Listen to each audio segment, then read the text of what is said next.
ಸಾಲಿಗೆ ಹೋಗೋ ಮುಂದೆ ನಮ್ಮ ಟೀಚರ್ ಹೇಳ್ದಂತ ಒಂದು ಕತಿ ನೆನಪಾತ. ನಿಮ್ಮ ಮುಂದೆ ಹೇಳ್ಬೇಕಂತ ಅದತಿ ಹೇಳ್ತೇನೆ ಕೇಳ್ರಿ. ಒಂದು ದಟ್ಟವಾದಂತ ಕಾಡಿತ್ತಂತ. ಆ ಕಾಡ್ ಒಳಗೆ ಒಬ್ಬ ಕಾಡು ಮನುಷ್ಯ ಇದ್ದಂತ. ಅವನಿಗೆ ಒಂದು ಮಾತಾಡುವಂತ ಗಿಳಿ ಸಿಗತೈತಿ.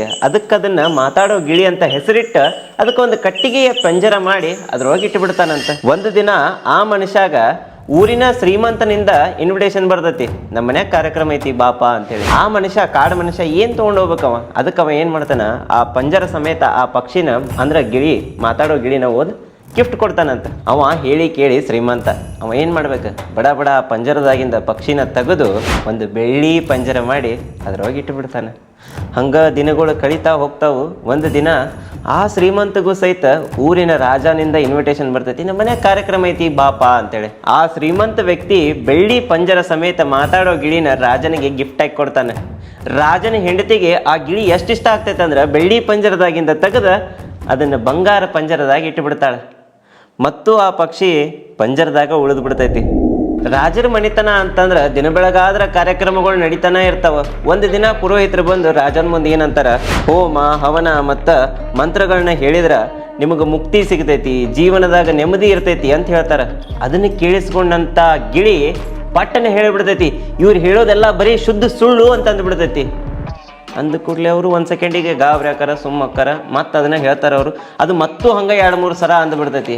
ಅವರು ಏನು ಮಾಡ್ತಾರಪ್ಪ ಅಂತಂದ್ರೆ ಪುರೋಹಿತರೆಲ್ಲ ಅವ್ರು ಗುರುಗಳ ಕಡೆ ಹೋಗ್ತಾರ. ಹಿಂಗ್ರಿ ರಾಜಮನತದಾಗ ಒಂದು ಮಾತಾಡುವಂಥ ಗಿಳಿ ಐತಿ, ಅದು ಹಿಂಗೆ ಮಾತಾಡಕತ್ಬಿಟ್ಟೈತಿ ಅಂತಂತಾರೆ. ಅದಕ್ಕೆ ಆ ಗುರುಗಳಂತಾರ, ನಾಳೆ ಕಾರ್ಯಕ್ರಮಕ್ಕೆ ನಾನು ಬರ್ತೇನೆ, ಮತ್ತು ಅದು ಏನು ಹೇಳ್ತೈತಿ ನೋಡೋಣ ಅಂತಂತಾರೆ. ನೆಕ್ಸ್ಟ್ ಡೇ ಮಾರ್ನಿಂಗ್ ಗುರುಗಳು ಹೋಗ್ತಾರ, ರಾಜನ ಮುಂದೆ ನಿಂದಿರ್ತಾರೆ, ಸೇಮ್ ಅದನ್ನ ಹೇಳ್ತಾರೆ. ಅವಾಗ ಮತ್ತು ಆ ಗಿಳಿ ಅದನ್ನ ಹೇಳ್ತೈತಿ, ಇವ್ರು ಹೇಳೋದೆಲ್ಲ ಬರೀ ಶುದ್ಧ ಸುಳ್ಳು ಅಂತ ಅಂದ್ಬಿಡ್ತೈತಿ. ಅವಾಗ ಆ ಗುರುಗಳ ಸ್ಮೈಲ್ ಕೊಟ್ಟ ಆ ಗಿಳಿನ ಇಗ್ನೋರ್ ಮಾಡಿ ತಮ್ಮ ಹೋಮ ಹವನನ ಮುಂದುವರಿಸ್ತಾರೆ. ಹೋಗ್ಬೇಕಾದ್ರೆ ಆ ಗಿಳಿನ ಮಾತಾಡ್ಸಕ್ಕೆ ಹೋಗ್ತಾರೆ. ಯಾಕೆ ಹಿಂಗ್ಯಾಕಂತಿ ನೀನು ಅಂತ ಕೇಳ್ತಾರೆ. ಅವಾಗ ಆ ಗಿಳಿ ಹೇಳ್ತೈತಿ, ಪಂಜರದಿಂದ ಪಂಜರ ಬದಲಾದು, ಆದ್ರೆ ನನಗೆ ಮುಕ್ತಿ ಸಿಗಲಿಲ್ಲ, ನನಗೆ ನೆಮ್ಮದಿ ಸಿಗಲಿಲ್ಲ ಅಂತಂತಾರೆ. ಅದಕ್ಕೆ ಆ ಗುರುಗಳು ಪಕ್ಷಿ ಕಿವ್ಯಾಗ ಒಂದು ಮಾತು ಹೇಳಿ ಹೋಗ್ಬಿಡ್ತಾರೆ. ಮಾರನೇ ದಿನ ಮುಂಜಾನೆ ಆದ ಕೂಡಲೇ ಆ ಗಿಳಿ ಸತ್ತು ಬಿಟ್ಟಿರ್ತೈತಿ. ಅದನ್ನೆಲ್ಲ ನೋಡಿದಂಥ ಸೇವಕರು ಗಾಬರಿಯಾಗಿ ಬಡ ಬಡ ಓಡ್ಕೊಂತ ಹೋಗಿ ರಾಣಿ ಮುಂದೆ ಹೇಳ್ತಾರೆ, ಹಿಂಗಿಂಗ್ರಿ ಮಾತಾಡೋ ಗಿಳಿ ಸತ್ತು ಬಿಟ್ಟೈತಿ ಅಂಥೇಳಿ. ಅದನ್ನು ಕೇಳಿಕೆ ಶಾಕ್ ಆಗಿ ಹೋಗಿ ರಾಜನ ಮುಂದೆ ಹೇಳ್ತಾಳೆ. ರಾಜ ವಿಚಾರ ಮಾಡ್ತಾನೆ ಮತ್ತು ಹೇಳ್ತಾನೆ, ಆ ಪಕ್ಷಿನ ಪಂಜರದಾಗಿಂದ ತೆಗೆದು ಬಿಡ್ರಿ ಅಂತೇಳಿ. ತೆಗೆದು ಕೂಡಲೇ ವಿದಿನ್ ಅ ಸೆಕೆಂಡ್ ಆ ಪಕ್ಷಿ ಪಟ್ ಅಂತ ಹಾರಿ ಹೋಗ್ಬಿಡ್ತೈತಿ. ಗುರುಗಳು ಆ ಪಕ್ಷಿ ಕಿವ್ಯಾಗ ಏನು ಹೇಳಿರ್ತಾರೆ ಗೊತ್ತೇನ್ರಿ, ನೀ ಸತ್ತಂಗೆ ನಾಟಕ ಮಾಡು, ನಿನ್ನ ಜೀವನದಾಗ ನಿನಗೆ ಮುಕ್ತಿ ಸಿಗ್ತೈತಿ ಅಂತ ಹೇಳಿರ್ತಾರೆ.